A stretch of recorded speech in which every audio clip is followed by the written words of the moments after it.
எல்லாரும் நல்லா இருக்கீங்களா? இன்னைக்கான பதிவு ஏமாற்றங்களையும் துரோகங்களையும் அதிகம் சந்தித்துப்பார். வாழ்க்கையில் தத்துவம் மட்டுமல்ல, அறிவும் தானாகவே வரும். கண்டிப்பாங்க.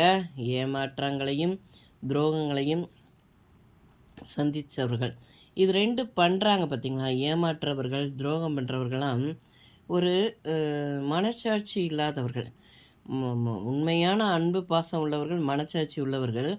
அதை 2ம் இல்லாதவர்கள் தான். இந்த 2 பண்ணுறவங்க ஒரு மனச்சாட்சியே இல்லாத ஒரு மனிதர்கள். அவர்கள் தான் இந்த மாதிரி விஷயங்கள்லாம் பண்ணுவாங்க.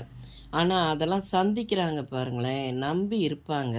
அவங்களுக்கு ஒருத்தரை நம்பி இருக்கும்போது அவர்கள் ஏமாற்றுறதும் அவர்களுக்கு துரோகம் பண்ணுறதும் அந்த ஏமாற்றப்பட்டவர்களுக்கு தான் அந்த வலியும் வேதனையும் தெரியும் பார்த்துக்கோங்க.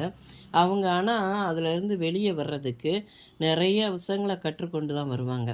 அப்போ கற்றுக்கொள்ளும் போதே நிறைய தத்துவமும் வரும், அவர்களுக்கு அறிவும் தானாகவே வரும் பார்த்துக்கோங்க. முடிஞ்ச வரைக்குங்க வாழ்க்கையில் அவசியமற்றதை, நமக்கு வாழ்க்கையில் என்ன நடந்தாலும் சரி, அதை நம்ம அவசியம் உள்ளதை நம்ம எடுத்துக்கிடணும். அவசியம் இல்லாததை வாழ்க்கையில் அதை வெட்டி எரிஞ்சிட்டு நம்ம அடுத்த அடுத்த வாழ்க்கையில் அடுத்த கட்டத்தை நோக்கி நம்ம பயணம் பண்ணணும் பார்த்துக்கோங்க. இந்த பதிவு உங்களுக்கு பிடிச்சிருந்தால் பார்வதி வீட்டு சமையலுக்கு ஆதரவு கொடுங்க. ஓம் சாய்ராம்.